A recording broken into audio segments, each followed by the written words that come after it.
Okay, welcome. Here we are, Meetings with Masters, with an amazing soul, a dear friend, and an incredible survivor of unimaginable um, events in her life. Catherine Ann Wilson, thank you so much. Thank you so much for being here with me today.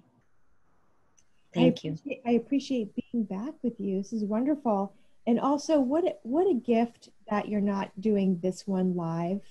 We're going to talk about, serious stuff today, and just allowing me the safety of being able to talk to you without being on live so that I don't feel that pressure.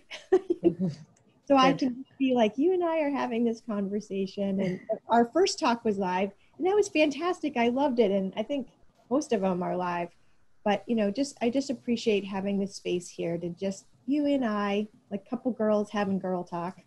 Yeah, we were just together and it was just wonderful. And I really been wanting to do this because, of course, what my mission is with my show, Meetings with Masters, is to what I call elevated conversations of people in personal growth who are mastering personal growth and contributing to humanity in big ways.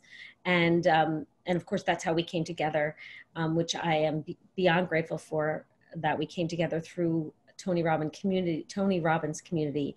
And so here we are. Last time we met, we talked, you shared so much about, you shared a lot about your life in what you've been through, which is, again, unimaginable abuse. As a child, you became a runaway and were trafficked. Which is again, to me, it's I can't even fathom. And so what I wanted to do today, because we heard so much there about what the work you're doing for humanity in prevention and helping others to learn how to we'll talk a little bit more about that as well, but how to be more in a place of prevention and be loving parents, and to stop trafficking us.org is your, Stop Trafficking US is your nonprofit organization, correct? Yeah. Yes. So, and I'll let you share about that. And then what I'd like you to do when you're ready is, what I really want to know is what life was like for Catherine Ann Wilson. Like what was life like for you growing up in this way? So you and I had a great conversation while you were here, and what a gift to have you. Me too. Usually when I'm a guest on somebody's show, I want to use that as an educational opportunity to teach the community, what is human trafficking? And under that umbrella of human trafficking, what is that? And the three components of human trafficking: the labor trafficking, organ trafficking, and sex trafficking. And what is the definition? And what's the difference between sex trafficking and prostitution? And like all these sort of basic things. I see being a guest as an opportunity to teach, inspire, and motivate people ultimately to do their own work and to protect children from being sexually abused in the first place, which is the genesis of so much, addictions, incarceration, dysfunction, blah, blah, blah. Rarely do I just take up very much time sharing what my particular story is, for a couple reasons. One, we're limited by time, and I feel like the best use of that time is to focus on what I just said. The other thing is sometimes people have a reaction to some of the details of my story, and I want to protect people from that. But you have specifically said, Kat, I just want to know more about your story so that I can understand where you were and what was your journey to healing that, to be, the friend to me that you are today. And I'm happy to do that. And that's why we agreed to meet a second time. It's beautiful, and I'm happy to do it. I do want to start with the caveat, just sort of, out there, that the people who are listening understand that, some of this stuff is pretty graphic and it's hard to hear. And if you're somebody who, not even easily triggered, if you're triggerable, this might do it. You might get triggered. And so if you're watching, just imagine a bubble, like when you're a kid and you dunk the thing in, you blow bubbles, that iridescent color. Just put a bubble of love around you and just consciously put your feet on the ground and feel grounded and protected. And if you have that feeling, this is recorded. You can watch it later. You can leave the room. You probably shouldn't have kids or sensitive people in the room with you. Just be conscientious that this is a hard topic and we don't want to negatively impact anybody. So one of the things that is unique about my story is that we know that the greatest percentage of victims can fall under children of color, children who are in the system. They're in the foster care system. Somehow they're in the system. The things that would make somebody more vulnerable. And I don't normally talk about that when I'm sharing about human trafficking, sex trafficking, because I don't want people to think that they're safe just because, which is a big deal. And I'm not going to use up our time on a teaching moment, right?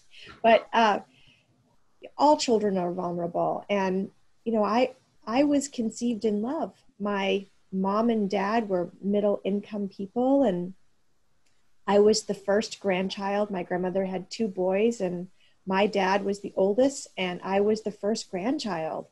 And I was conceived in love. I was brought into this world, absolutely loved and adored. And my dad's mother, my grandmother, I was such a gift. She had 2 boys, and I was the girl, and she just loved me. And her love for me is the thing, that we know in resilience. And I'm not going to go into ACEs and resilience and turn this into a teaching moment, reel myself in. I know. But we know that when you have one person who believes in you, one person that loves you, it absolutely, it has a huge difference. I mean, it is just amazing between children who had somebody and who didn't have somebody. I had somebody. My grandmother loved me. So my baby brother was born shortly after me, 17 months or something, and he had asthma, and like really bad asthma.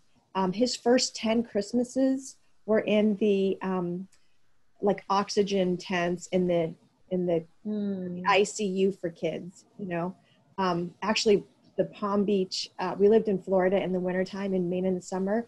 And there's the cover of the Palm Beach newspaper with my brother with his finger up his nose in the oxygen tent and Santa Claus visiting. I'm sure that picture, my mom, anyway. So, he was sick, and my parents were distracted, and we know that predators are opportunistic. And my school, one of the school administrators knew about my brother and my family. And so it really wasn't a red flag for anybody that he was coming into my class, taking me out of my first grade classroom, bringing me into his office, calling me his special little girl, and molesting me in his office. So I was in first grade. And what I remember about that time was, and really for a good chunk of my life, just sort of feeling confused. Like, I don't think that what's happening to me or what my life was like was supposed to be that way. Of course, I didn't have anything to base that on. I was just a little kid. And as is common for children who are sexually abused, that one person abusing me was not the first.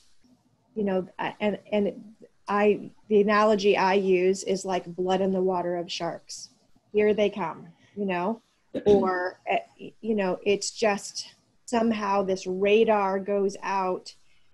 And I won't use this as a teaching moment either, but Harvard did do a study on how come two women are running down Central Park at dusk. One person has a history of being sexually abused, one doesn't. The odds of the one who's been sexually abused is far greater to be abused again. So I don't know. Well, by the way, it's okay to pop in the teaching moments that I think these are important. I I mean, know. I go off on tangents, Gina, and you know, our hours gone. So it was, you know, him, and then it was, you know, we moved to a different house when I was 10, so we weren't there long, and I remember, you know, bedwetting and nightmares. I don't remember telling my mom and dad about him. Uh, but I do remember the nightmares and the bedwetting and all of the sort of the red flags. And when my mom and dad brought that to the attention of our pediatrician, they said, well, you know, there's a lot of stress in the home with a very sick child in the home. And so they just akined it, you know, sort of wrote it off, and understandably so, that was that. And then we moved into the next house, new neighborhood, and it was the babysitter, and it was the friend of the family, and it was, you know, we called her a cousin, friend of the family, you know, woman. So there's lots of myths, you know, like wouldn't happen to middle income white child with both parents. It would be just a boy that would do it, not a girl. That somebody who works in a school certainly wouldn't do that. So we learned that, you know, predators are everywhere. And so now I'm behaving differently in school. And the chicken or the egg, right? Like, would I have been, you know, a little odd kid if I hadn't been sexually abused? I don't know. But I do know that our situation was a little different. You know, my parents owned and operated camps on a small lake in Maine. We had 13 little cottages on a lake, and that was like a fun summer thing that we did. And we would go up to Maine like a month or so before school ended to, you know, rake and open up the camps and, you know, work to get our summer business ready. My dad was a union master electrician, so he could do that. And then we would leave a month or so after school had already started. So I would come back to school in Florida, and the kids had already bonded. So there's, you know, it's not clear cut. And the road that human beings go through in dysfunction, addictions, abuse, it's not a clear line. And there are other factors to consider. So, you know, I'd been sexually abused. I'm going back and forth, Maine, Florida. I'm 5 feet and a quarter of an inch right now. Right. Right? I love it that you and I get to see eye to eye in person. Yes, I'm right there with you. Yeah. So I would think I was like next to the smallest kid in the entire elementary school. And so was it that? Was it whatever? But I was just horribly bullied in school. You know, if you think back of to your own elementary school experience, you remember there's like that one kid that everybody picked on. It just worked out that there's that one kid. There was a special needs kid, Gus, who was in my school. And he was special needs. He would eat the heads off of frogs and pick his nose and do disgusting things with it and all that. And maybe he was bullied more than I was, but I gave him a run for his money. So I'm being bullied, and I learned to be sexual. You know, that was like that was my energy. I wanted nothing more in life at that time than to fit in, to be seen, to be heard, to be loved. Like the greatest thing in the world that I wanted more than anything else was to belong and to be loved. I didn't want to be the most popular kid. I just wanted somebody to like me, you know, and what my reality was that kids would call me if they had a problem. You know, I was the kid that people called if they had a problem. And then they would add in, but if you tell anybody that I'm calling you, I'll never call you again. Because they had to be careful, because if they got caught being my friend, then they would be ostracized as well. Um, and as the, you know, fifth grade, sixth grade was happening, in sixth grade, the level of bullying got to a point that the school administrators had to get involved, because there was so much damage done to the schools. People were taking their own feces and writing on the bathroom walls. The big science book, every single page in this, just randomly you walk in, you pick up a book, you sit down, big science book, Mr. Quisenberry's class. My name was on every single page on that book. The girls didn't like me, and the boys did, and I became sexual early. I mean, I had been That's sexual what you were shown. very early. Yeah. So that, you know, that was just sort of, they could go to first and second and third base with me.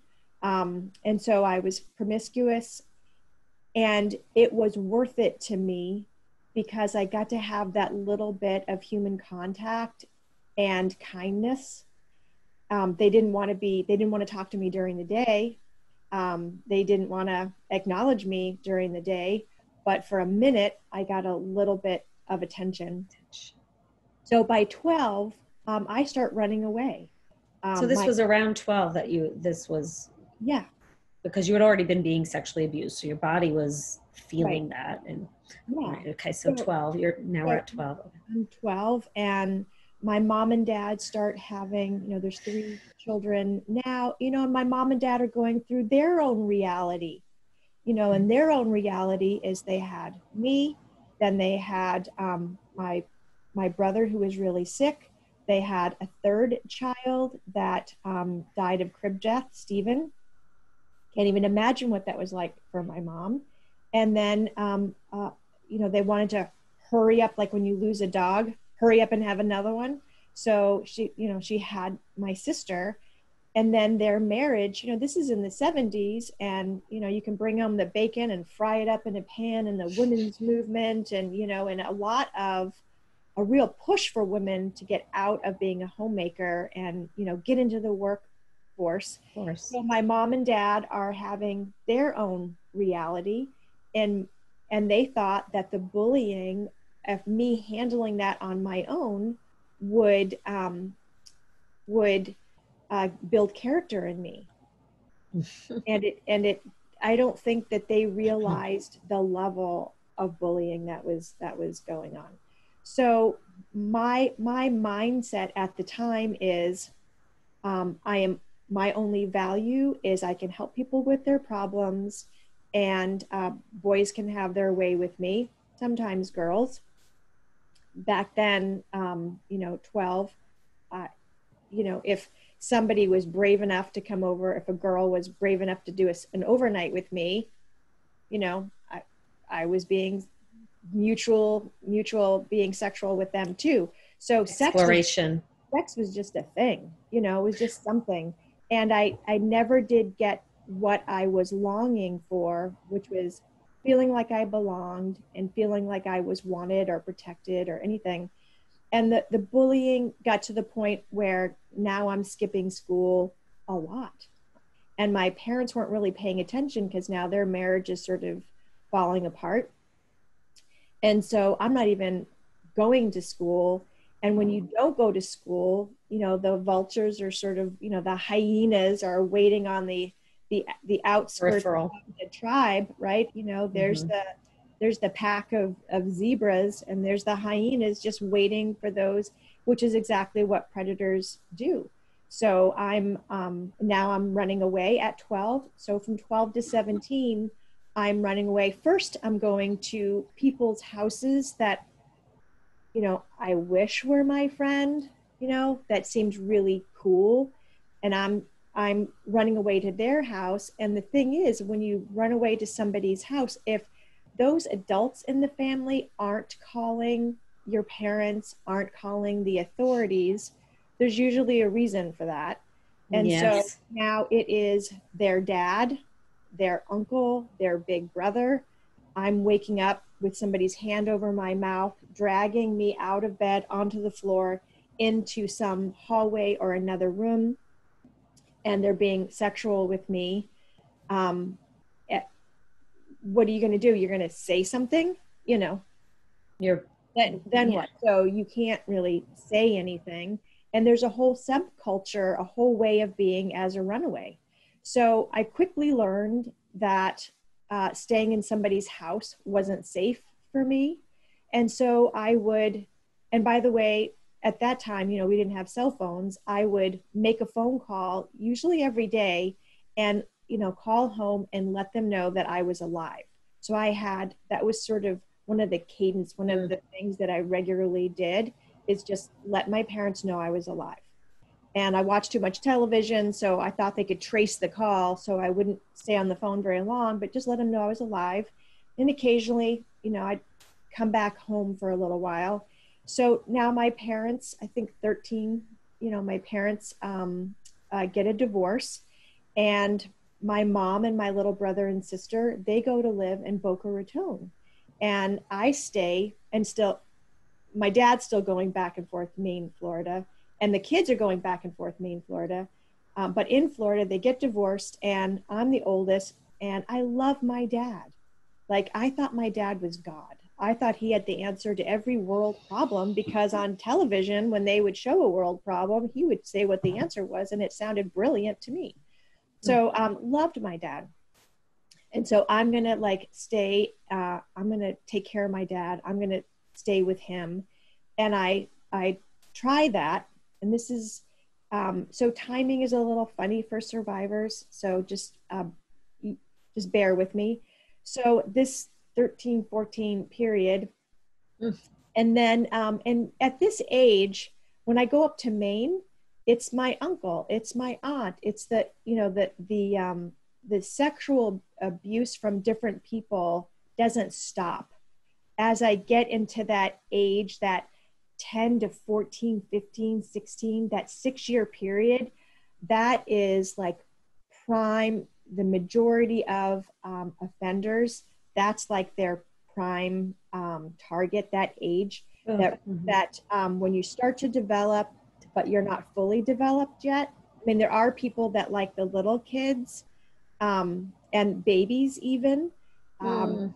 uh, but this that 10 to 16 is really really good, particularly little like me, where you're not quite developed, moves more into the 16, because I look like I'm, that 12, 13 period.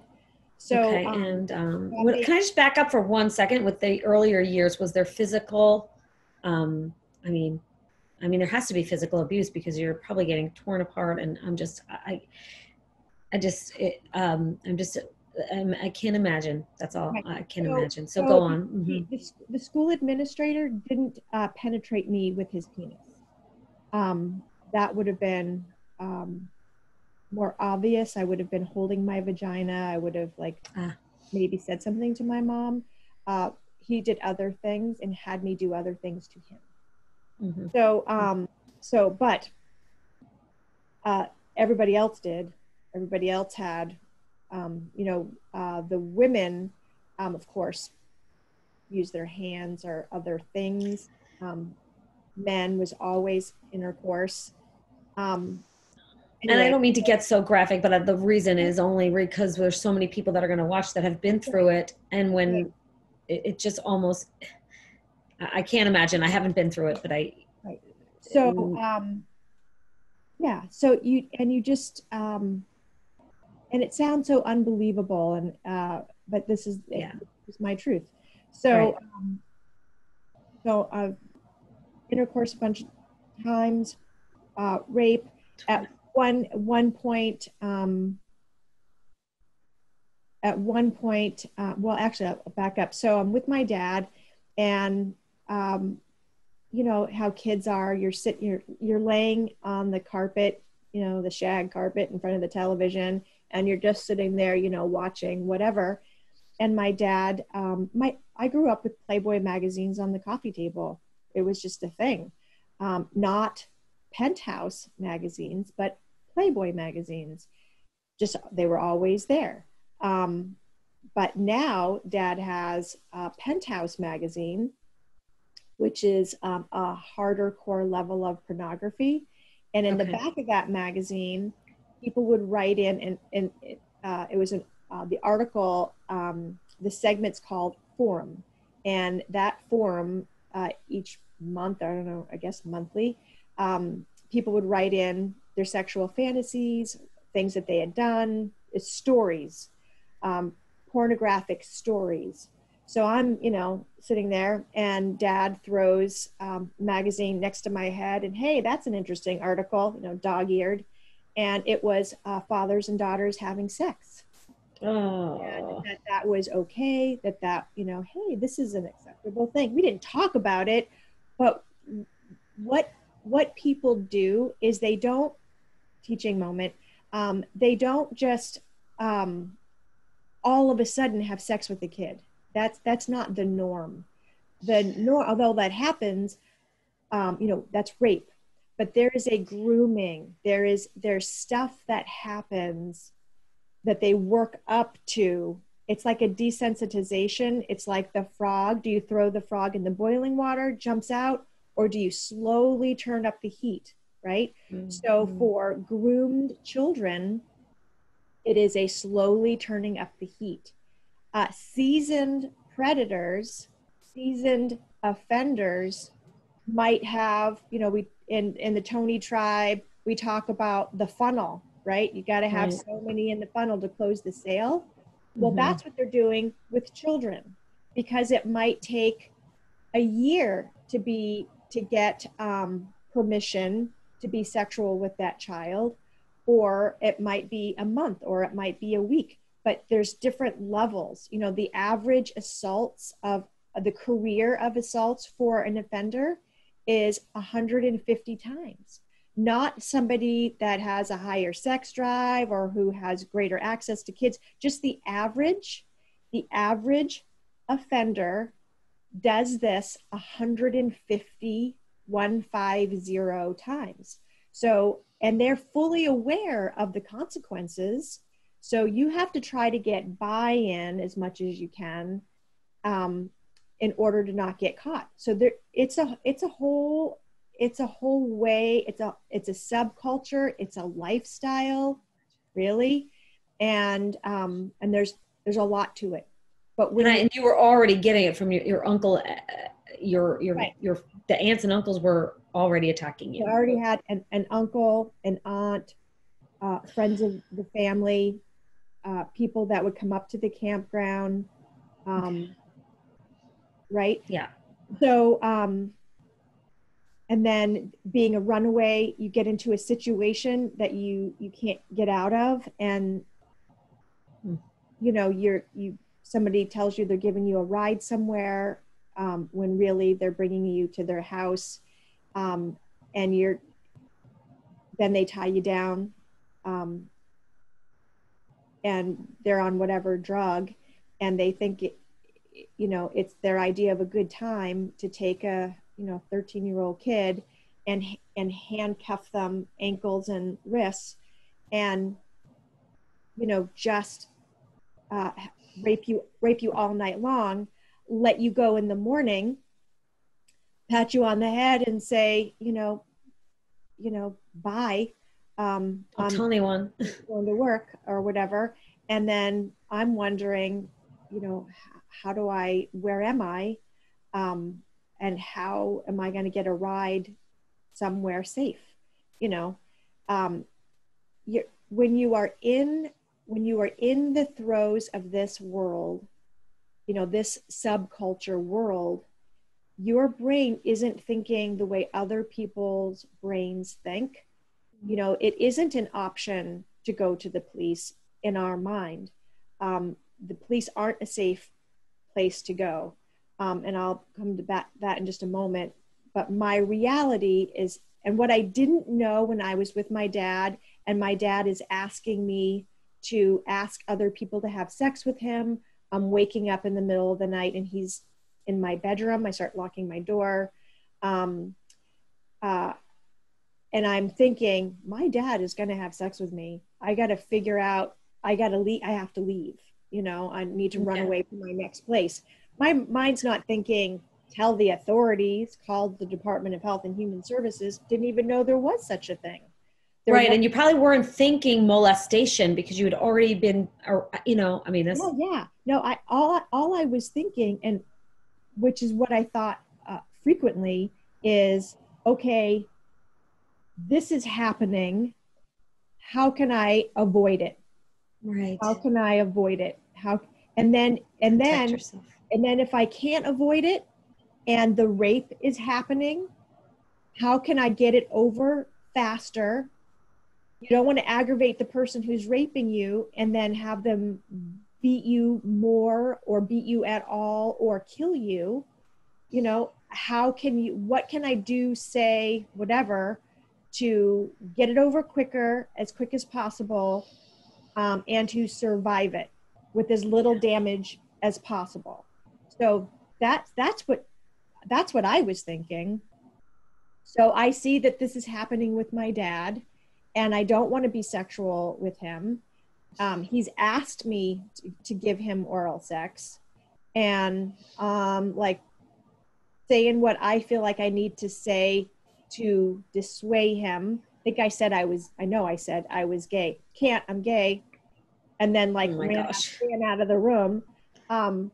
Inappropriate stuff like, you know, dad did have sex with somebody and he got crabs. And he had me go through his pubic hair pulling out crabs.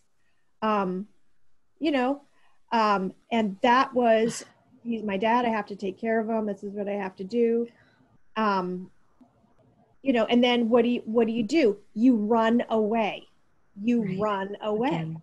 So, and it wasn't in my thought to like call mom or call my dad's mom, my grandmother, or I just needed to run away because my thinking at the time was I'm in the wrong world.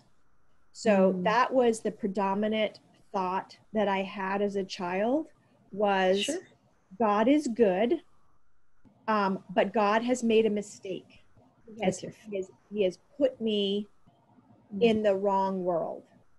You know, your family wasn't safe. No one, it didn't. No, right. No, and I never felt safe. I don't remember feeling like my home was a sanctuary, like my home was safe, like I was protected. You know, I felt like the feeling that I had for whatever reason was I am a burden, that they love me because I am their child, but not because I was adored. You know, I wasn't precious. I was a burden.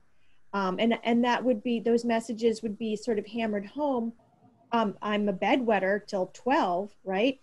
You stop bedwetting when you're on the street. Was you can't spend the night over that person's house. We don't want them to have to deal with the sheets. You can't do this, you can't do that. You know, you're a burden, you're a burden, you're a burden. We wouldn't want to do that to them. Or, you know, we're up in Maine and I'm listening to friends of my parents. I asked to do something and some friends came up and dad let them stay in one of our cottages that wasn't rented that week. and I'm sitting on the step and I'm listening to my dad's dearest friends talk about me. Like, I didn't sit there to eavesdrop. I just walked out and just sat down on the stoop, and I'm listening to say, poor my mom and dad, that they have a child like Kathy. They don't deserve that, and the hell that she's put them through, right? And all I can think of was, how can I kill myself and take away this burden from my parents? And then something happened. I think I went up to the bunkhouse to get a knife and cut my wrist or something. But there was a guy, and next thing you know, I'm off on whatever sort of sexual whatever. So anyway, so dad's doing that. I run away again. And so now I'm breaking into apartment buildings. I'm breaking into condominiums. I'm sleeping in kids' forts in the woods. I'm stealing. I'm going through dumpsters. I'm eating out of dumpsters. I'm stealing food. I ended up. I was living in this one place in Biddeford, because now I'm in Maine. I'm in this one place in Biddeford that was just actually the building was condemned, and the tenants needed to leave, but I was there right before the tenants left. So they let these people let me live with them, 3 people in a bed. They were so kind. They were wonderful, very, very poor people who were kind and let me stay with them for a few months. But I felt a burden to them too. Sure. And that's what you were told you were, so you're going to feel that. And they didn't want to have sex with me. So, it was they weren't interested in being sexual. They just saw this little wild animal on the street, me, and they took me in. Their last name was Joy. Thought that was kind of cool. And so, so I had, through a series of events, I'm leaving out, a lot of the detail, but I ended up being given to a drug dealer in the worst part of town, in one of the worst towns in Maine. He had a basement. Through the Joys? Nope. Okay, so they were safe. Yeah, they were safe, but I got away from them, and through a series of events, I ended up in this place, and in this building,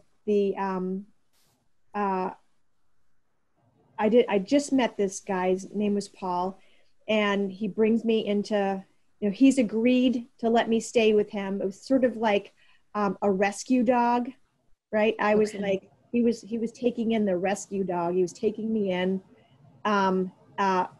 begrudgingly, because his friend said, would you, take her? I don't want her. Will you take her? And so he begrudgingly said yes. He takes me to his apartment.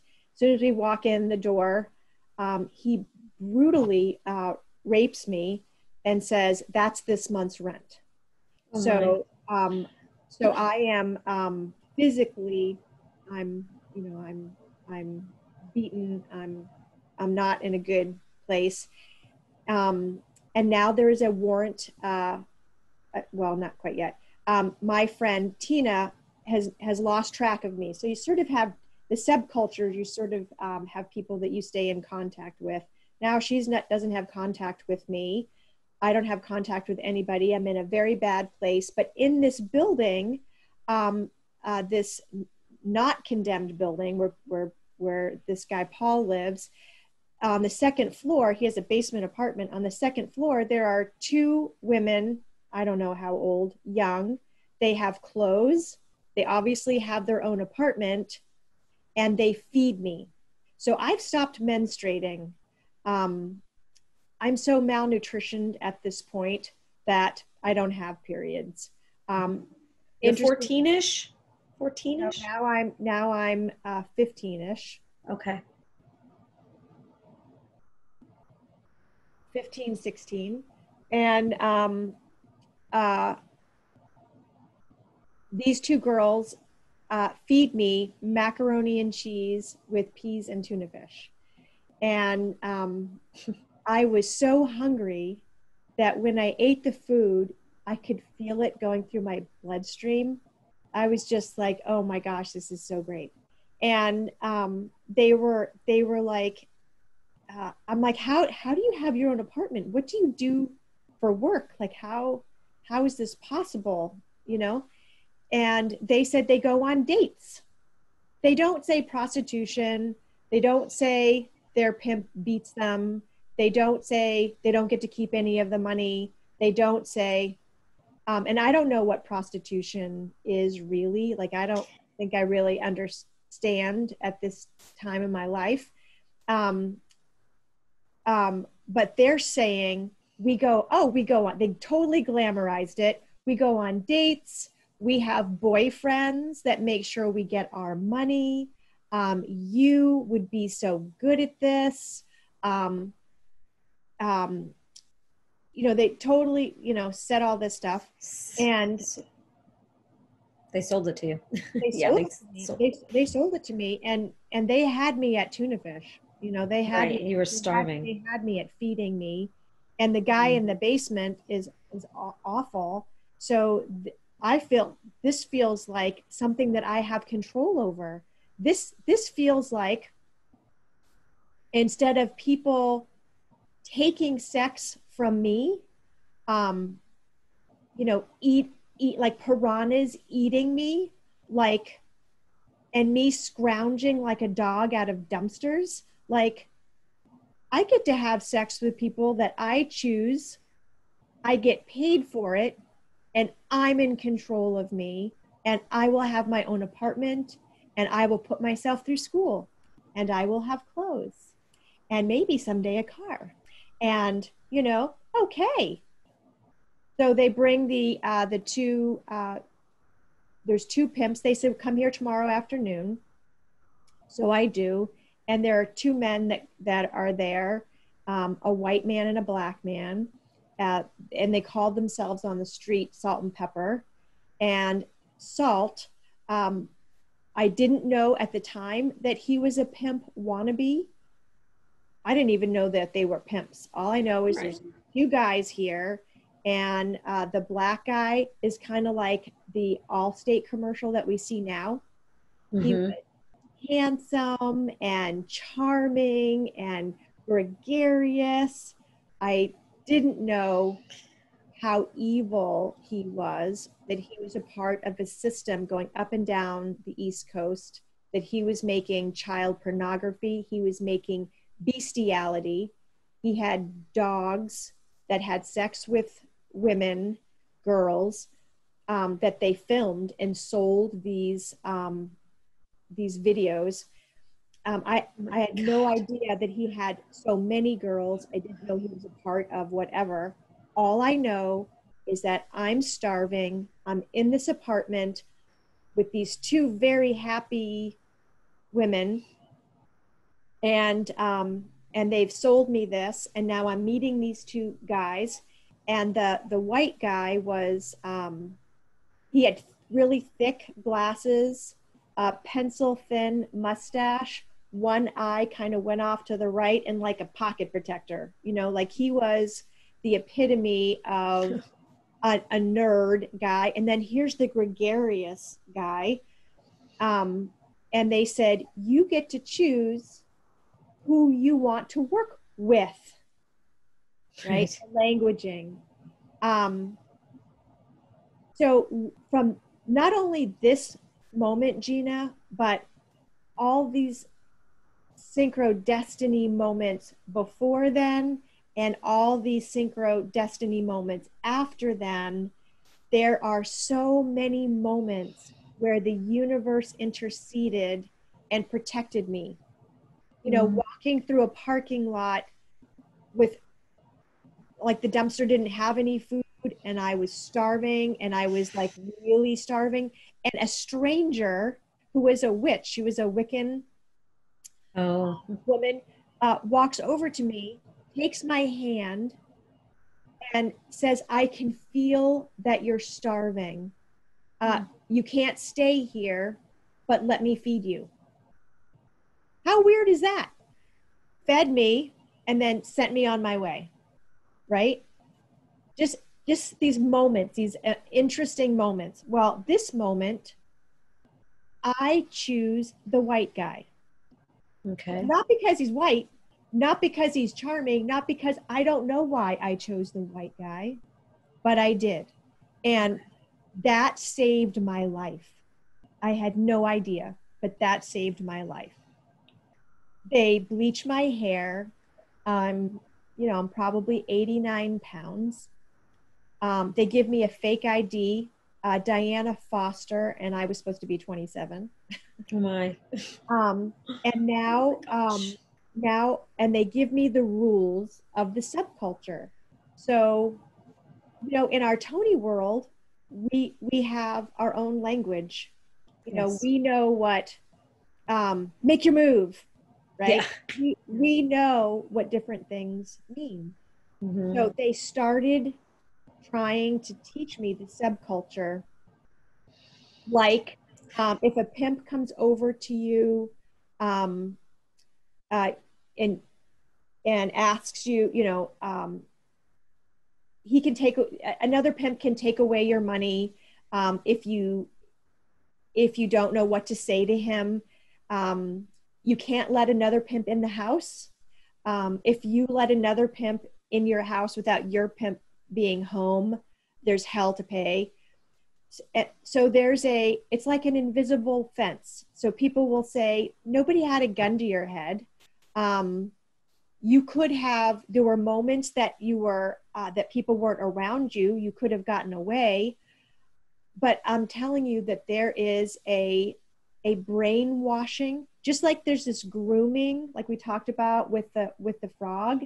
There is a brainwashing that happens, and pimps are masters, particularly experienced pimps, are masters at knowing what will control you. Sometimes they use drugs. So wherever drugs are sold, girls, children, people are sold. Wherever people are sold, drugs are sold. So if you can imagine being madly in love with somebody and you just want to have sex with them all the time because you just want to crawl in their skin, you love them so much. Well, would you still feel that way if you had to have sex with them 25 times a day? Because they said so. Right. So somebody that you don't want to have sex 25 times a day with somebody that you love and adore during your honeymoon phase. Right. Never mind strangers that stink, that you're not attracted to, that are hurtful to you, that want to do weird things to you, and you have no say. So sometimes the pimps, and pimps can be men and women, will give you a little bit of a drug so that you can even do this, right? Let's just keep you energized and happy so you can do what you're supposed to do because you have a quota to meet. You have a quota, and not reaching that quota is going to equal whatever the pimp knows will freak you out. So drugs and alcohol don't affect me the way they affect other people. My biology is just different. If I could smoke a joint and drink a margarita with my friends, I would have. But I can't. Alcohol and drugs, even prescription drugs, I can't take any pain medication. I can't do Novocaine. You get reactions. I can't do Tylenol, right? So that was not a way to control me, but that is the way to control some people. So they would just do a little injection, maybe between your toes or somewhere where the Johns won't see marks on your body. And so they can, get through it. So there's all these subculture things, and there's the way that they manipulate you. And I'm going to stop for 1 second, just 1 second, only because the reason this to me is important is that if someone is hearing this and is experiencing any of these things that are leading up, like, please pay attention. Please pay attention and walk. That's what I'm feeling I needed to say. So I don't want, go on, please. So for me, what worked for, and sometimes it's love. Sometimes a pimp will Romeo a vulnerable person and then make her fall in love with him, save the day, be her hero, and then if you loved me, you'll perform these sexual acts for the greater good, and then make her a madam, right? We'll say, okay, so I need you, you're with me, we're a partner in this, and then turn this victim into a predator herself by having her watch the girls, beat the girls, motivate the girls, you know, whatever. So there's a lot to it, and I'm trying to, you know, Yeah, so yeah. for me, the fear of going to Lowell, Massachusetts. So, you know, I was with Salt with some other girls, and we were kept. Um, First, he kept me in his own home with his wife and children, two young children, in his home, and he had to figure me out. And then once he figured out how to manipulate me, how to control me, then he moved me into this house with other girls, with somebody, the woman who watched over us, and a guy who watched over us to make sure we didn't leave, right? And Pepper, the other guy, um, he beats his women. He breaks their arms. I'm watching this. I'm seeing this, and uh, and in the pornography that he makes, what freaked me out was being physically held against my will. Whatever, they would put stuff on the women that would make the dogs want to have sex with them. And so they would tell me those stories, see my reaction. Salt made note of that. And so the threat to me was either killing me or sending me to Lowell, Massachusetts. So that is what kept me doing what I was told to do, including not calling my mom and dad. So now it's been a while, right? First it was Tina that didn't hear from me, and now my mom and dad hasn't heard from me. So now there is a warrant out for my arrest. Arrest. Which is just one step more than missing person. It's a little bit beyond missing person. Okay. So the warrant would get the cops attention more than she's a missing person. I don't totally. I got you. Okay. So now so my pimp is telling me, you know, he's taking me into places and showing me human beings being human beings, and he's brainwashing me, telling me that, you know, I'm not safe. The police are a part of the whole prostitution thing. Um, uh, Showing me letters from the warden of the prison that he had escaped from. Just all this information that terrifies me and keeps me manipulated to his advantage. Okay. So he's telling me this stuff, and he's like, I'm just trying to give you little examples. Like, he would take me a no moon night, take me down the road, and then turn off the lights on his car. You can't see your hand in front of your face. And then turn the lights back on, turn them off, turn them on, and say, that is how fast you could be gone. I'm 16, you know, whatever years old. This is terrifying shit. So he brings me to the police station. I don't know what's going on, but one day he brings me to the police station, and on the way there, he's saying, "There's a warrant for your arrest." So, like, how does he know this? But he makes it out like, of course I know it. I know everything. And in my mind, I think this guy is freaking Satan, and he does know everything, right? Like, he knows everything. Like, he has eyes everywhere. This is what he's telling me. He's giving me evidence to that. So I believe it. I believe it. So he brings me to the police station. I go in. and to let them know that I'm not. And the guy that I see, the captain at the time, come on in. So here's the red flag for me. I go into this guy's office and my pimp is sitting right in the chair back there. Nobody asks me, no woman. There's no female cop that takes me away. There's no female cop that takes me away from the men and says, okay, you're safe. What's going on? Right. There's nothing like that. I go into this guy's office. My pimp is right there. This guy does this, leans back in his chair, and he's like, oh, I know your uncle.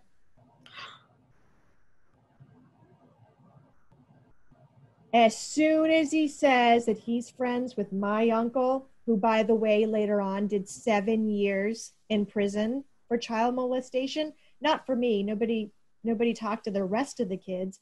That was just what he did to his daughter. Oh my. And his wife did a year. Hello. So as soon as he says my uncle's name, I'm fucked. Like, you know, so I know, so that's in my world, right? In my subculture world, this is code for you are not safe. So, so I say, yep, my uncle's a great guy. Yep, all is well. No, I'm not missing. All, you know, everything's cool. And he's like, okay, good. You know, tell your uncle I said hi. You know, blah blah blah. I get up. My pimp gets up, walks me out. So what is that telling me? I am not safe. I am not safe. I am not safe. And so you have to so now I'm in this this other person's house. One of the girls disappear. Would they have hurt you if you had said to the cop, I need help? Like, what? You're in the police station. Like, I don't know. I'm not you know, in my, so I'm not a grown up. You know, I am a brainwashed 16 something year old person, and this cop is talking about my predator uncle that's his friend, and nobody's asking me about the pimp who's sitting right there. I can't. I just have to like do what I'm told, and do what I'm told is like there's hunters and a group of 5 hunters ordered, you know, prostitutes to go to this fancy hotel, and I'm one of the girls that's been called. So I'm supposed to meet other girls at this hotel with these 5 hunters in their hotel room. And I get there, I'm the only girl. No other girls show up. Do you think that my pimp says, oh my gosh, that's just too much. Let me get you out of here. More money for me, go. So I'm 16-ish, 5 hunters who probably have children my age, and they took turns. Oh my God. So my mind, how can I survive this? How can I get through this as quickly as possible and get out? I told you earlier that there's subculture, you know, there's rules, right? And I said one of the rules is you can't invite a pimp into your where you're into the premises. So I'm asleep. I wake up to a knock at the door. My pimp isn't there. I open the door. I see 2 pimps that or 2 men. I don't know if I know that they're pimps or not, but there's 2 men. I kind of recognize them. And without even thinking, I said, I think Peter's going to be here soon. Come on in. What did I just do? You put yourself in massive, even more danger. I just broke a rule. As soon as I said that, one of them got this smirk on his face, shoved me back. I'm on the couch, and the 2 of them did awful things to me. And all I can think of all I can think of is Peter going to send me to Lowell, Massachusetts? You know, I'm not in the moment that these two guys are raping me and and delighted in it. They're delighted in doing this to Pete. They're teaching Peter a lesson for not training his bitches properly. And I'm getting what I deserve. And all I can think of is if I live through this, am I going to Lowell, Massachusetts? So and it's miraculous that I never got pregnant. I never got a sexually transmitted disease. Like I was on, Peter didn't have me. I wasn't walking around with condoms. I didn't have birth control. My God. You know, Were you having out of body? Like, I can't even, I can't even imagine getting through those moments. But how you just, for me, you know, because the sexual abuse for me, it started so young, I learned some tricks. I learned that as soon as somebody has an orgasm, it's over.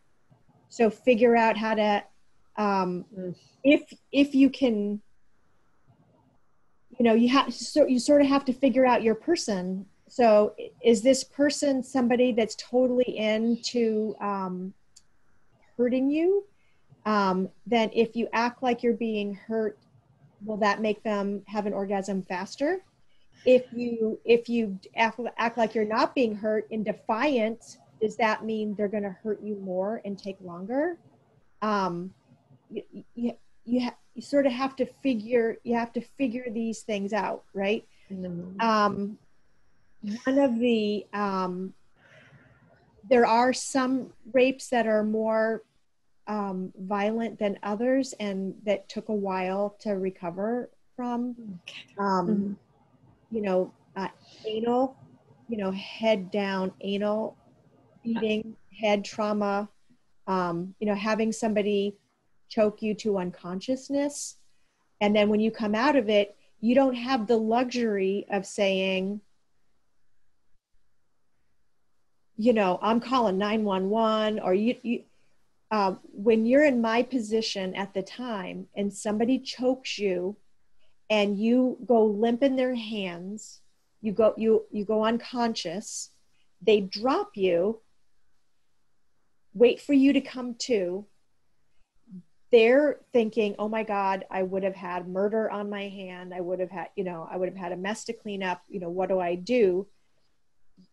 How you behave the second you come to is critical. When I came to, the first thing out of my mouth, you know, like I realized, okay, I'm still alive. Okay. Wow. Um, I don't know what I did to upset you, but I'm so sorry. oh my gosh. I'm so sorry. You learn what you need to say and how you need to be in order to live. So, you know, people talk about sex trafficking, but really, there's all this stuff that happens way before. First grade, more sexual abuse, trouble at home, no protection, uh, promiscuity, uh, crazy bullying at school, promiscuity, running away, you know, the light running away, and then holy shit, and then the more hardcore running away, and then this stacking of sexual abuse. You know, I remember being in Florida, and I had met in my running away time. I met a 19-year-old boy who was so nice to me. He fed me, gave me cigarettes, um, told me that he was going to be moving because the man that he was living with, who did the newspapers at night, you know, you you stuff the newspaper in the plastic, Plastic. and then you drive around throwing the people's newspapers in at night. Well, this guy was a chicken hawk. A chicken hawk might like little boys and little girls, or just little boys or just little girls. This guy liked little boys and little girls. And this 19-year-old had been living with his grandmother, and this guy in Connecticut, somehow, I don't know the whole story, but somehow this guy got this boy and raised him to be his sexual, I don't know, sexually abused him, kept him out of school. They slept during the day, they worked at night, and would, right? And so, but now he's too old. He's 19, so he has to go. So the guy is sending him back, right? So I meet him, and he's feeling lost because the guy who has bothered him, loved him, sexually abused him, now is completely disinterested in him.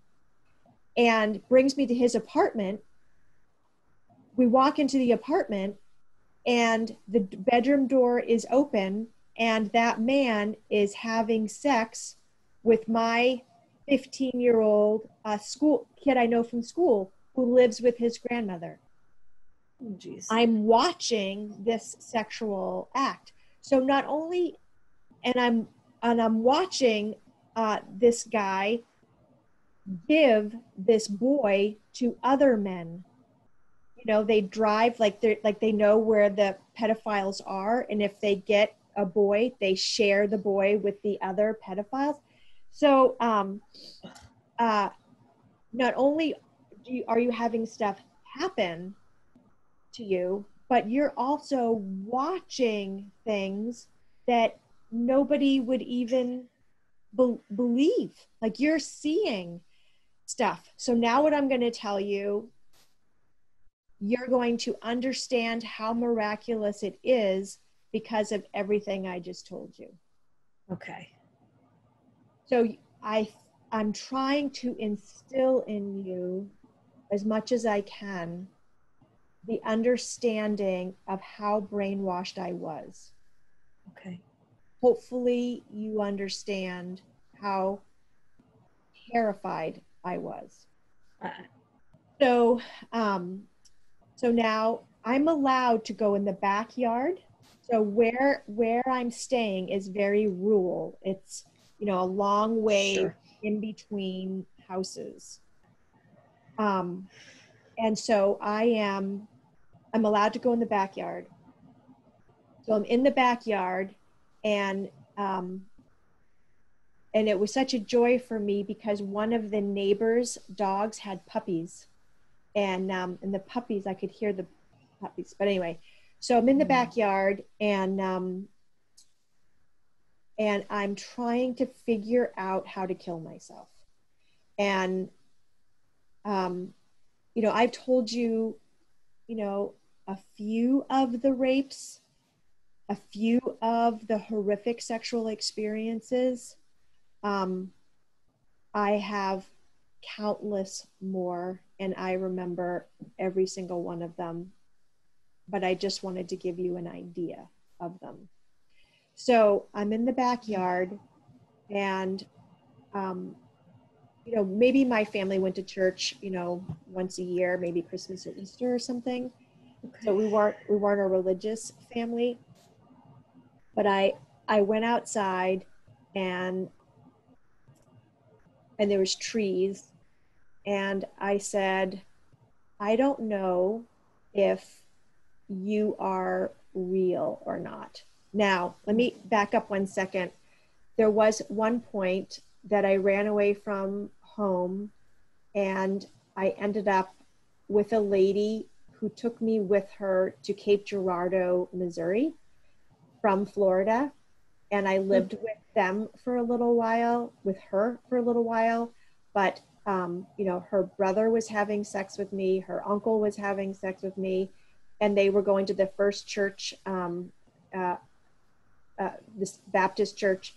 and they were having a revival, and and I did get baptized in the river.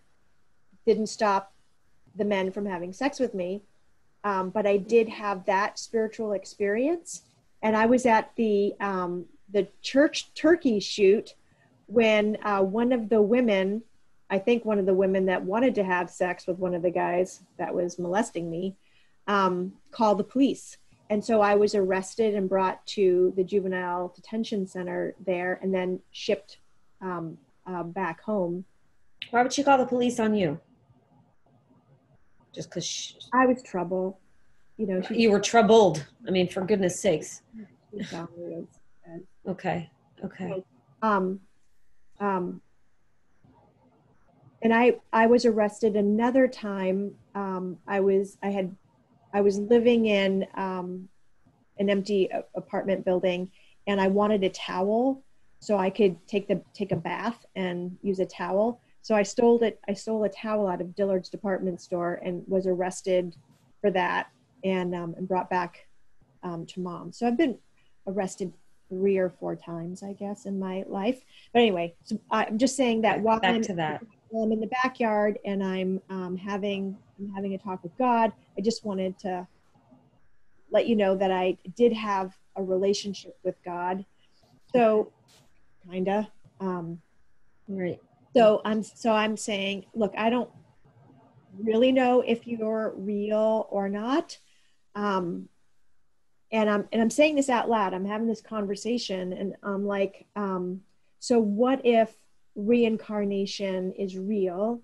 And if I kill myself, you get punished for killing yourself by being reincarnated into something that is worse than life the way I know it is. Like, how could that, be worse? Right. Or what if hell is real and you kill yourself and you get punished for killing yourself by going to hell, and hell is worse than what you're living right now? So I'm saying this just like this. And I said, so I am afraid to kill myself because I don't know for sure. Right. But I don't want to live either. I really don't want to be alive anymore. Mm-hmm. And that feeling lasted a very long time. I was in my 40s before that feeling left. So, if you are real, then help me. And stuff's spotty. Like, I don't remember if it was like that day or the next day. I don't really remember, but I was walking down. So remember how brainwashed I was. So for me to go into the front yard was a big deal. Okay. Because if Peter drove in, not like he said when he was coming, well, I could make something up. But if I was on the road, less so. If I was down the road, less so. And if I was further down the road, Lowell, Massachusetts. Got it. Okay. So I am walking down the road. I'm walking down the road.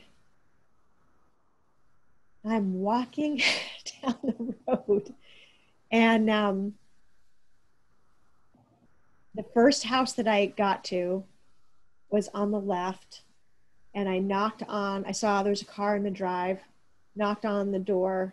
The lady goes to open the door. And as soon as it was open, I ran and rushed her and went right into her house. And I said, I'm in trouble. I need help.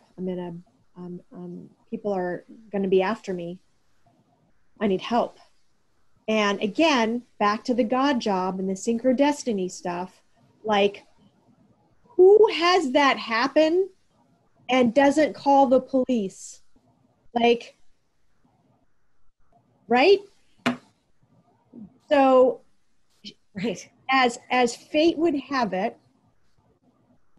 she was scheduled, she was an active alcoholic who had called for help and had scheduled a 30-day detox for herself at a place called Crossroads for Wyndham, Crossroads for Women in Wyndham, Maine. So she called them. Yay, because the police weren't safe. Well, but she didn't know that, you know. Right, right. I don't remember what I said to her. Did I say, don't call my parents, don't call the police, right. Please. I mean, I don't know. But I'm just thinking, wow.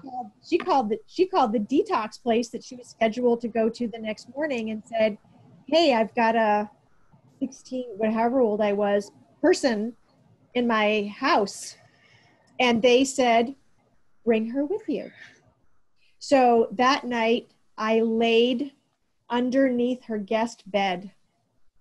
So if Peter rushed the house, if he went from house to house to house looking for me, if he rushed the house and went in, he wouldn't see me, you know? Oh my goodness. So I laid underneath, and someone was shot that night. He did go on a rampage. I was worth a lot of money. And I was his cash cow.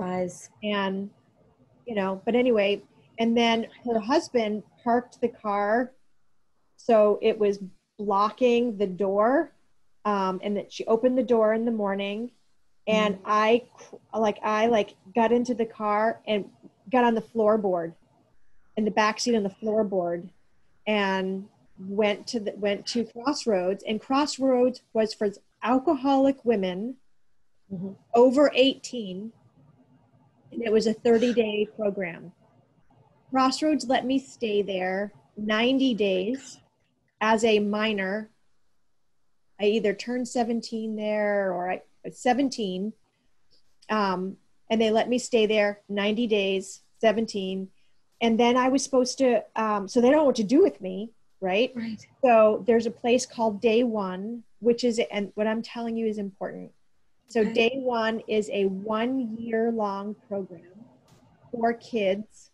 The other kids have to vote if they accept you to be a part of them or not.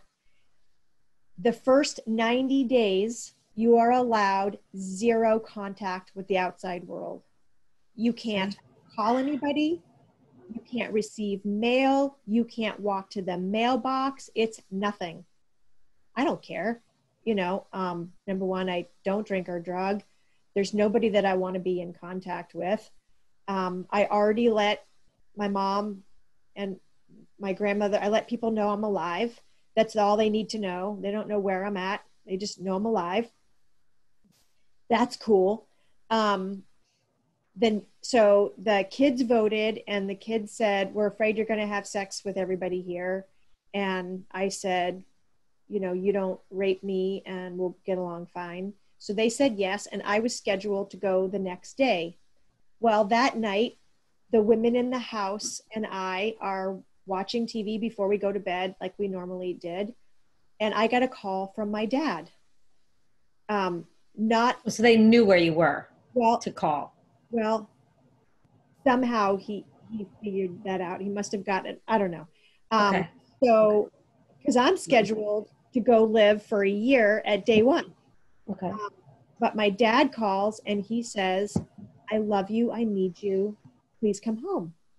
Now, I loved my dad, even though he was being a crazy person. I love my dad. I had heard that before. I didn't want to go home and try to find women for him to have sex with or go through what I went through with him. But there was synchrodestiny. When I talked to my dad, alarms went off inside of me, like the old World War II movies. Like everything in my body said, get to your dad now, right now, get to your dad. So I went to the night nurse and I said, I don't know what's going on. I have this emergency feeling that says I need to get to my dad. I'm in Maine. Dad's in West Palm. It's right before we would come up to Maine. And so she called the staff, and said, what do I do? And they said, don't stop her, but don't help her. And it was planes, trains, and automobiles. And I got from Wyndham, which was no small feat. And I got to Florida. I got to West Palm Beach, Florida. And the next morning, I'm at the breakfast table with my dad. And I don't know how I can explain it, but his skin, he had like this egg sticking out of his skin. And I'm like, what's this? And again, my dad was a master electrician, and he had worked on the Yankee nuclear power plant many years before. There was a radiation leak. He did get radiation on him. I didn't know any of this at the time. So I said, what is this? And he said, it's cancer. And I'm like, does anybody know? And he's like, nope, I'm good. I know what it is. And he went to work, and I like opened up his address book, and I'm like calling people. And then they were calling him back that night when he got home from work. And he said, oh, she's just worrying. No, it's nothing. I'm fine. No big deal. And then it was time for us to drive up shortly, week or two, whatever, time for us to drive up to Maine. And we drive, and I'm leaving so much detail out, but we drive up to Maine, and his friends see him, and he looks like something from Auschwitz. He's all bones, he's skeletons. And they're like, Burke, you got to go to the doctor. He goes to the doctor, comes back. And as I'm talking to you, I'm seeing the sun. I'm right on Sebago Lake, and I'm watching the sun dance on the top of the water.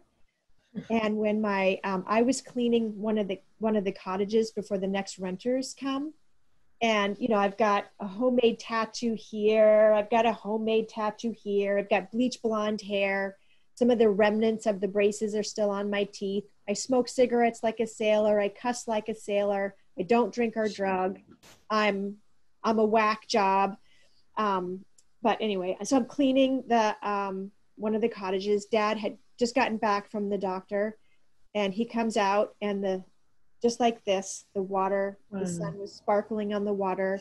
And Dad said, I have malignant melanoma from the top of my head to my toes. They're giving me 2 months to live. I've got to get my things, my spit kit, and go back to the hospital. And what I'm about to tell you is really important, because it changed my life, and it's a great stopping point. Okay. So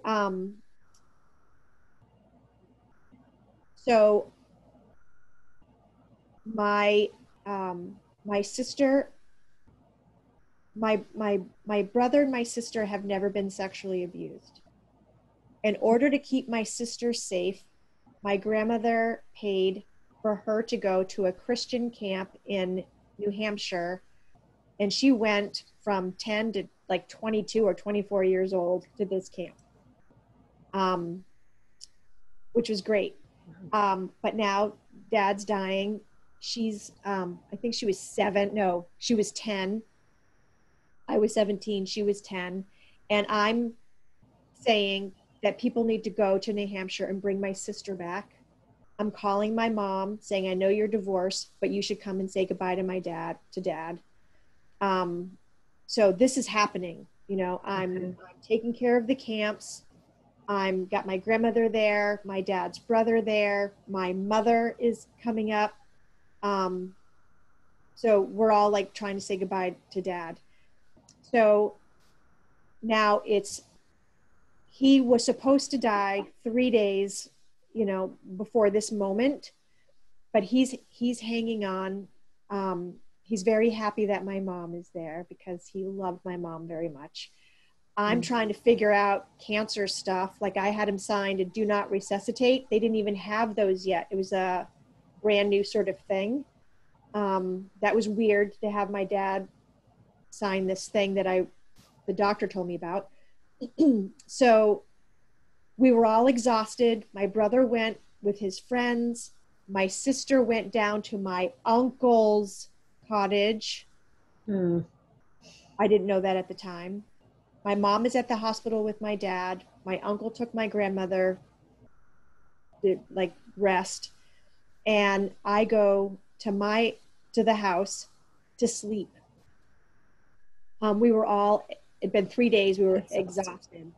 So when I went to sleep, I had a dream, a vision, and my dream said, you've got to get up, you've got to get to the hospital.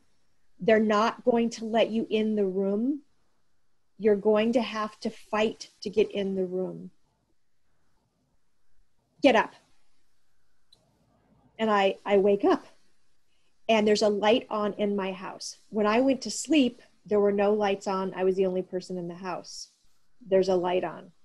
So one of the things I want to tell you is I had been beaten and raped and starved and brainwashed, and I am a pathetic human being. I am there was no boldness. I wasn't brave. I wasn't bold. I looked down, my shoulders were curved in.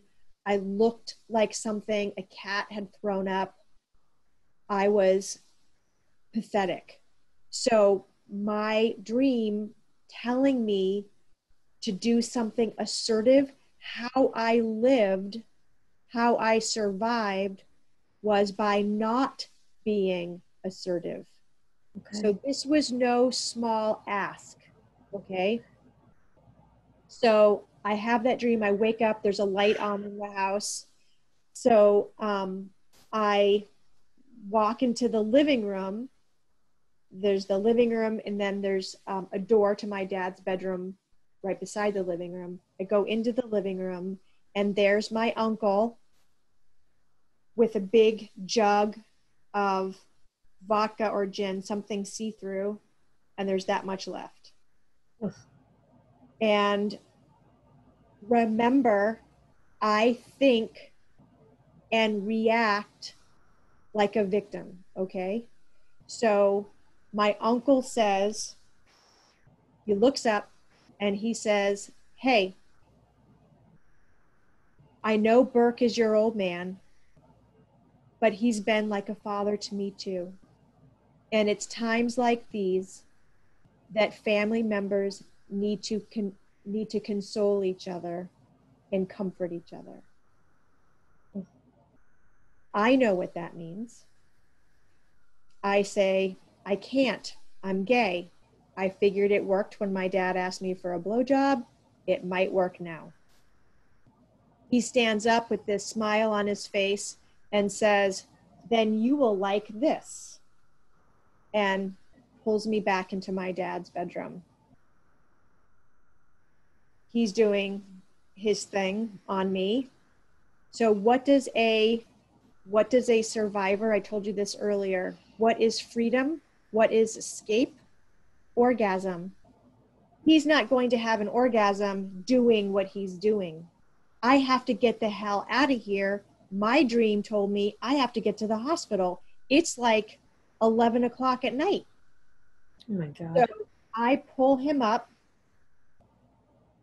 and say something, do me or whatever, what I knew would stimulate him to have his orgasm. Faster. So I can get the heck out. And he laughs in my face. I still get a little nauseous. Um, ugh, um, eh, um, he laughs in my face, that smell, and has his orgasm, rolls off of me. And I go outside. This is not a public road. This is not a public business. This is a private business, private road, and there happens to be a car with kids in it. I have no idea, kids meaning teenagers, I have no idea who they were to this day. I don't remember any faces. I don't know who they are, but they're there. And I say, can I have a ride to the hospital? Synchrodestiny. Right. Say, sure. That's how I get a ride to the hospital. Now pause for a moment. What I find out later is that my freaking little sister is in my uncle's freaking house with our cousin, right? I didn't know this at the time.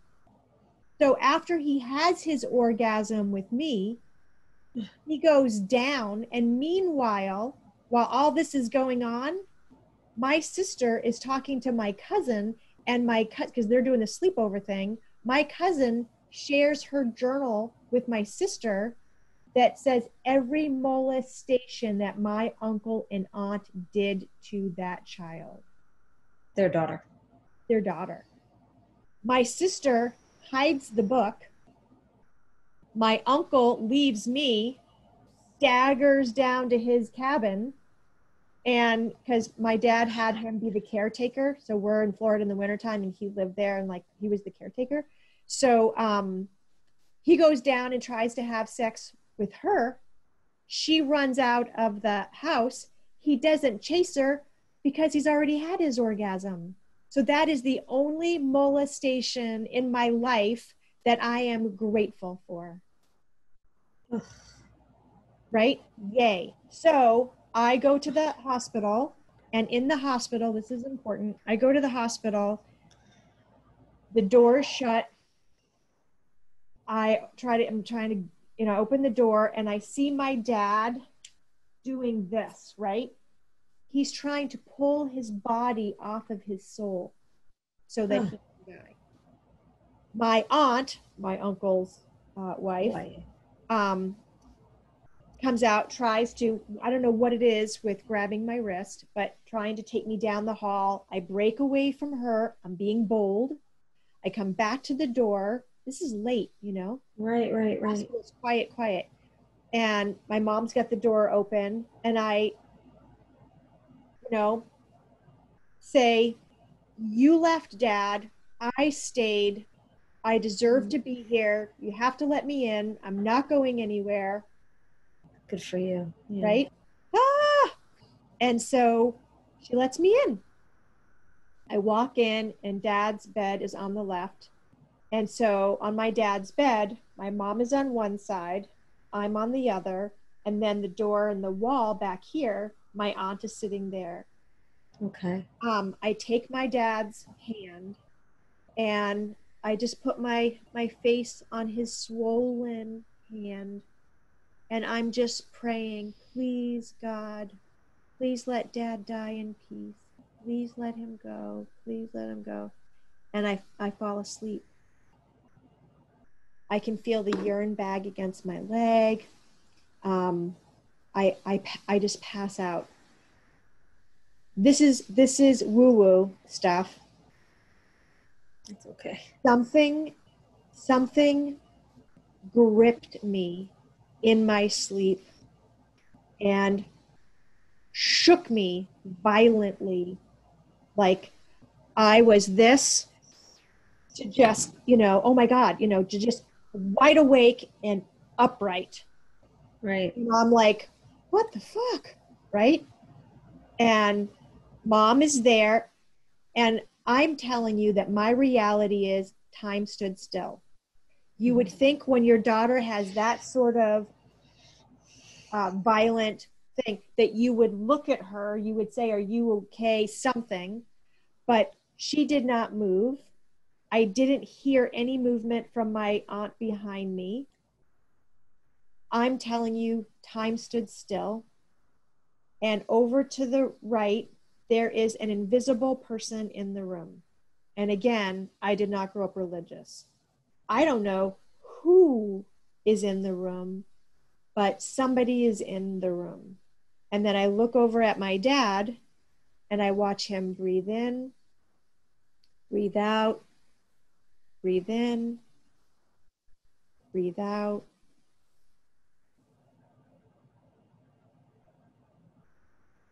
Nothing. And I don't know how to describe this, but I felt my dad leave his body. And I knew, I don't know how, that he was beside whoever was in the room. Mm. And the two of them were there. And in my mind, I said, thank you for letting him go, to whoever the other person was. And in my mind, I told my dad, I'm sorry I was such a bad kid. And I love you. And I felt him say, I love you. I'm sorry. And then they were gone. And then I look over at my dad, no breathing. And I'm thinking, I'm in a fucking Twilight Zone movie. And then I go to say the word mom to my mom. I went to say the sound for M, the sound for mom. And as soon as sound came, time started. Mom looks at me and I say, he's gone. I stand up. I walk at the foot of his bed. I walk out the door. And at the end of the long hallway in the hospital is the nurse's station. And I told you I was pathetic. I told you what I looked like. And the nurses treated me, and doctors treated me the way that I looked. Oh, so geez. it's 2:00 in the morning or something. It's August 9th, um, 1981. And this is black. And the closer I'm walking, as soon as I get to the nurse's station, it's black. My hands slap down on the nurse's station, and the nurse looks at me and says, can I help you? I said, my father's dead. I'll let your nurse know. My God. I look the way I look, right? Right. So now we teach forensic nurses that sometimes victims look like me. Right. So that is when I had my first massive panic attack. Massive. The nurse told my mom that I was in shock. But for the next 20 years, I would be battling horrific post-traumatic stress, panic. So my mom said, I have to fly back home to my husband, her husband in Kansas. She's bringing my brother and sister. And she said, just get on the plane, Kathy. I don't give a shit where you go, what you do, but at least let the family see you're getting on the plane with me. And so that is how I went to Kansas and started the next 20 years of my life, which is surviving the surviving. An interesting thing. Remember I said that day one was 90 days of no contact? Yes. It was 90 days from when I left Crossroads for Wyndham to when my dad died. Wow. That 90-day period that I got to be with my dad and be there when he died, that spiritual experience that I had, which was one of many that happened over my lifetime, is the mooring that kept me alive. Right. It's how I know that there's something beyond the veil. Yes. It's knowing that I'm not alone, and these unseen, beings Spirits. constantly do things to let me know that I'm not alone, what's going on, whatever. And that was the first thing. And then the second thing was Tony Robbins giving me hope by way of sharing these stories from all these people, like I'm sharing with you now, that said, maybe there's hope for somebody like me. So when my dad died was August 9th. Right. I was pregnant and married to my stranger, my husband. I got married so dad died August 9th. I was pregnant and married on December 26th. And Okay. in the safety of that time period, because we know that the real war doesn't happen, the real hell doesn't begin until we're safe. So I'm in Kansas, I'm safe, and that's when the post-traumatic stress, night terrors, chronic panic and anxiety, all of that, all of the healing, the whole healing journey started from that point. So Gina, now you know a good chunk of the details of my first 20 years, the 2 decades of wounding, and then you and I will have a conversation another time about the 20 years of surviving the surviving. Yes. Wow, Catherine. Wow. Just thank you. Thank you for your vulnerability. That it is truly for me unimaginable. I am so glad that you are alive, that you have survived, that you had that spiritual experience that allowed you to have faith in something bigger. And I love you. I love you too.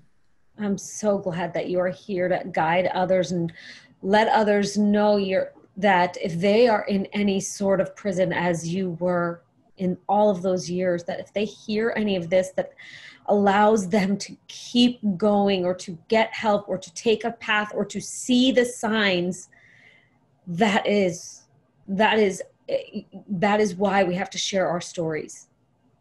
That it can be truly the key to unlock someone else's prison, because thank God in heaven you are here and you have survived. And I look forward to hearing how you survived the survival in those years of what you've been through.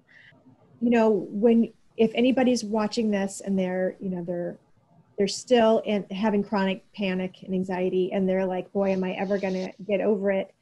I was 47, I think, when the desire, if God wanted to take me out, that would not suck for me. Like if God said, hey, do you want to leave? I would absolutely say yes. I was 47 when I no longer wanted to do that. I'm 56 and a half now, and I am the happiest I have ever been. So it was 20 years of trauma, 20 years of healing and the whole self-growth journey. Healing journey. And now, I went on to make a 6-figure income. I went on to buy my dream house on the lake. It's been 12 years since I've had a post-traumatic stress episode or an anxiety attack or a panic attack. I've done so many bucket list things I can't even tell you. I'm in service, gladly in service now. My life has never been better. Like I've got the best girlfriends. I've got the best life. And if I would have, I wish somebody would have told me then that this is possible. And that's my hope, is to be able to show you that you can endure it, you can heal it, and you can absolutely thrive. So thank you for letting me throw that in there. Yeah. That is really important. That is the reason we are doing this. That is so important. So thank you. Thanks everyone for watching. There will be a continuation. So take good care of yourself. Yes, absolutely. And believe everything can be okay. And yeah. Love you, Gina. Love you too. Bye.